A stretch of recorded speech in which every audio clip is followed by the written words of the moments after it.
Beaucoup de gens prennent des médicaments pour les reins sans penser aux conséquences. Commettez-vous des erreurs qui pourraient mettre votre santé en danger?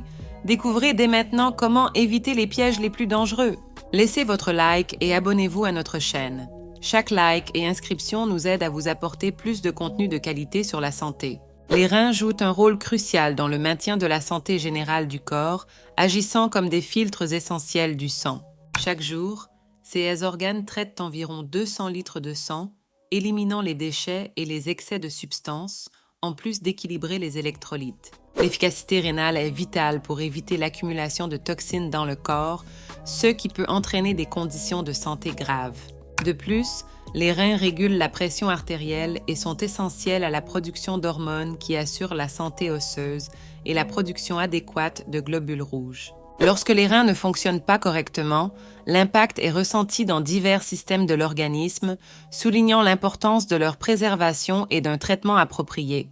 Dans le traitement des maladies rénales, il existe une variété de médicaments disponibles qui aident à gérer des affections allant de l'insuffisance rénale légère à des conditions plus graves.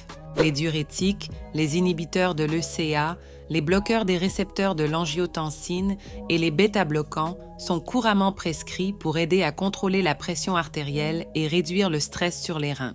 En outre, des médicaments spécifiques peuvent être utilisés pour traiter des affections telles que les calculs rénaux, les infections des voies urinaires et les maladies glomérulaires. Il est crucial que les patients comprennent le rôle de ces médicaments et comment ils contribuent au maintien de la fonction rénale, ainsi que l'importance de suivre rigoureusement les instructions médicales pour éviter les complications.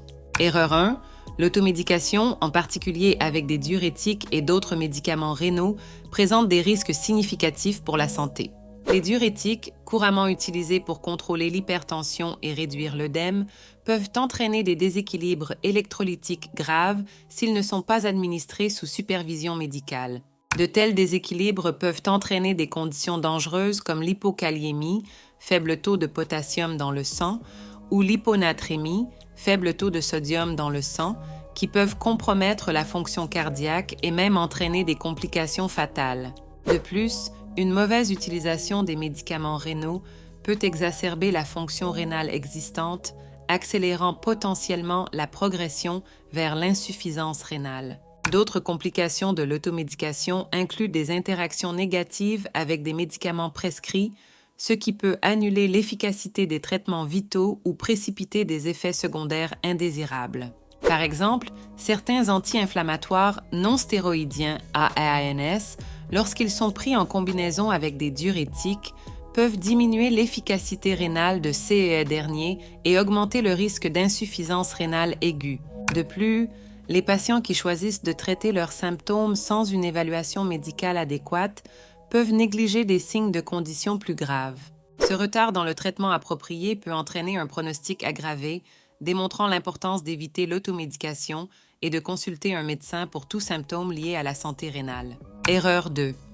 Suivre correctement les prescriptions médicales est fondamental dans le traitement des maladies rénales, car la posologie et la durée des médicaments sont soigneusement déterminées par le médecin pour maximiser l'efficacité et minimiser les risques d'effets secondaires. Une adhésion stricte au régime prescrit est cruciale car des variations, même minimes, dans la quantité de médicaments ou la fréquence d'administration peuvent altérer significativement les résultats du traitement.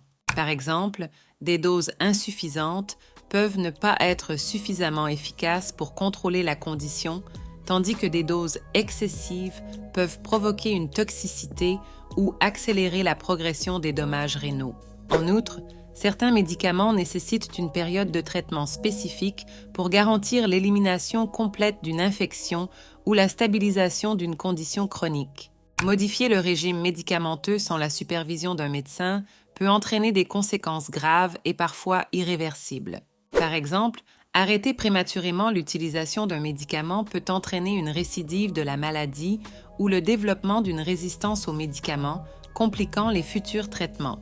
De même, augmenter la dose de sa propre initiative peut provoquer une overdose, entraînant des symptômes graves nécessitant une intervention médicale d'urgence. Ce comportement peut également masquer les véritables symptômes d'une maladie, conduisant à un diagnostic erroné ou retardé, ce qui complique encore plus la situation du patient.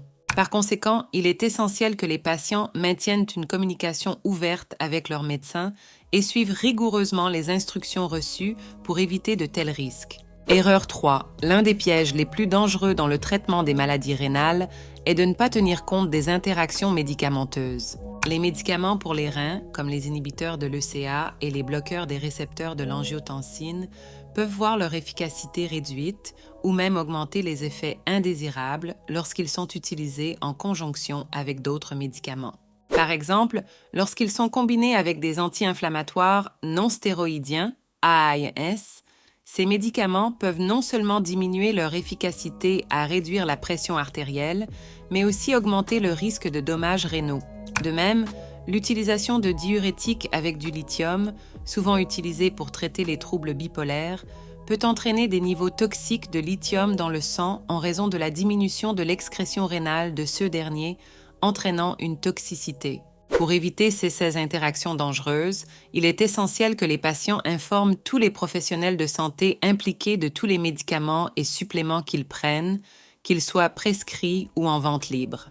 La révision régulière de la liste des médicaments par un pharmacien ou un médecin peut aider à identifier les potentielles interactions nocives et à ajuster les médicaments en conséquence.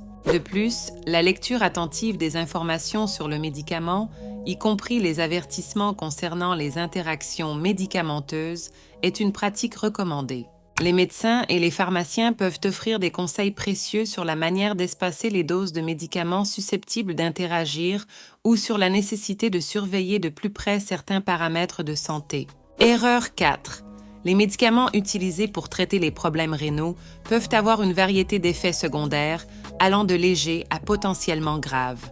Il est courant que des médicaments tels que les inhibiteurs de l'ECA et les bloqueurs des récepteurs de l'angiotensine causent des étourdissements, de la fatigue ou une augmentation du taux de potassium dans le sang, ce qui peut être dangereux.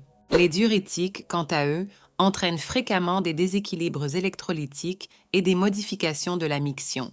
Bien que certains effets secondaires puissent être simplement gênants, d'autres, comme un gonflement soudain ou des difficultés respiratoires, peuvent indiquer des conditions graves telles que l'œdème pulmonaire. Ignorer ces symptômes et continuer le traitement sans ajustement peut entraîner des complications compromettant non seulement la santé rénale, mais aussi la stabilité d'autres systèmes organiques. Il est crucial que les patients soient conscients de quand et comment signaler les effets secondaires à leur médecin.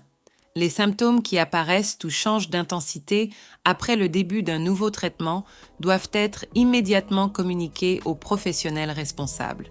Cette communication est essentielle pour que le médecin puisse évaluer si l'effet secondaire est une réaction normale aux médicaments ou s'il indique la nécessité d'un ajustement de la posologie ou même d'un changement de médicament. Lors des consultations régulières, les patients doivent être encouragés à discuter de tous les effets secondaires éprouvés, même ceux qui semblent mineurs, afin que le médecin puisse tenir un dossier complet et intervenir si nécessaire. La création d'un journal de médication où les patients notent quotidiennement les effets secondaires observés peut également être un outil utile pour cette communication. Erreur 5. Adapter son régime alimentaire en prenant des médicaments pour les reins est crucial pour garantir leur efficacité et minimiser les risques d'effets indésirables. Les médicaments comme les inhibiteurs de l'ECA ou les bloqueurs des récepteurs de l'angiotensine peuvent nécessiter des restrictions en potassium dans l'alimentation, car ces médicaments peuvent augmenter les niveaux de potassium dans le sang, augmentant le risque de conditions cardiaques dangereuses. De plus, les diurétiques qui épargnent le potassium nécessitent une attention particulière pour éviter une consommation excessive d'aliments riches en potassium, tels que les bananes, les pommes de terre et les épinards. Comprendre ces nuances peut aider à prévenir les complications et à améliorer l'efficacité du traitement, soulignant l'importance d'une collaboration étroite entre les médecins, les nutritionnistes et les patients pour adapter le régime alimentaire en fonction des besoins médicamenteux. En plus des ajustements spécifiques aux nutriments, il est important de considérer l'interaction de certains aliments et boissons avec les médicaments rénaux. Par exemple, la consommation de grandes quantités de liquide peut être restreinte chez les patients utilisant des diurétiques pour éviter les déséquilibres électrolytiques et la surcharge liquidienne. Les aliments riches en sodium peuvent également contrecarrer l'action des médicaments anti-hypertenseurs, diminuant leur efficacité à contrôler la pression artérielle. De plus, la consommation d'alcool doit être soigneusement surveillée ou évitée, car elle peut augmenter l'effet hypotenseur de nombreux médicaments rénaux, entraînant des risques potentiels de sévère hypotension. Des instructions claires et spécifiques sur les aliments et les boissons à éviter ou à limiter sont essentielles et doivent faire partie intégrante du plan de traitement. L'utilisation de suppléments et de traitements alternatifs peut avoir un impact significatif sur la santé rénale, en particulier chez les patients utilisant déjà des médicaments pour traiter des conditions rénales. Les suppléments comme les herbes diurétiques ou les minéraux peuvent altérer l'équilibre électrolytique ou augmenter la charge rénale, exacerbant des conditions existantes ou en précipitant de nouveaux problèmes. Par exemple, les suppléments à haute concentration de potassium peuvent être dangereux pour les patients sous traitement qui augmentent déjà les niveaux de potassium dans le sang, tandis que des substances comme la créatine peuvent augmenter le stress sur les reins en étant métabolisés. En outre, certains traitements à base de plantes peuvent contenir des composés qui interagissent négativement avec les médicaments rénaux, potentialisant les effets secondaires ou réduisant l'efficacité des traitements prescrits. Face à ces risques, l'importance de consulter un médecin avant de commencer à utiliser de nouveaux suppléments ou traitements alternatifs ne peut être sous-estimée. L'évaluation médicale aidera à identifier les risques potentiels et les interactions avec les médicaments prescrits, garantissant que le traitement rénal ne soit pas compromis. Les médecins et les pharmaciens peuvent offrir des conseils sur les suppléments sûrs et ceux à éviter, basés sur l'historique médical du patient et les médicaments actuels. Cette consultation est cruciale non seulement pour la sécurité du patient, mais aussi pour l'efficacité du traitement de la condition rénale, car elle permet une gestion intégrée et informée de la santé. Traiter des patients atteints de maladies rénales qui présentent également d'autres conditions chroniques représente un défi significatif, nécessitant une approche coordonnée et méticuleuse pour éviter les complications intercurrentes. Par exemple, la présence de diabète ou d'hypertension en plus de la maladie rénale peut compliquer le régime médicamenteux, car de nombreux traitements pour COS conditions ont des impacts directs sur la fonction rénale. Par conséquent, il est essentiel que les médecins réalisent une évaluation détaillée et continue pour ajuster les dosages et les combinaisons de médicaments, garantissant le traitement efficace de toutes les conditions sans en aggraver aucune. Cela implique souvent une équipe multidisciplinaire, incluant des néphrologues, des endocrinologues et des cardiologues, qui collaborent pour développer un plan de traitement intégré prenant en compte toutes les comorbidités du patient. Ainsi, une communication constante entre les professionnels de la santé et le patient est vitale pour le succès de la gestion de COS conditions complexes. Alors, pensiez-vous tout savoir sur les soins rénaux? Réfléchissez-y encore. Nous avons couvert beaucoup de choses aujourd'hui, mais le voyage pour garder vos reins en bonne santé ne fait que commencer. Quelles sont les erreurs que vous avez déjà évitées? Et plus important encore, lesquelles devez-vous encore corriger? N'oubliez pas de commenter vos expériences et vos questions ci-dessous, car chaque détail compte. Restez à l'écoute pour plus de conseils essentiels et gardez toujours une longueur d'avance sur votre santé. À la prochaine!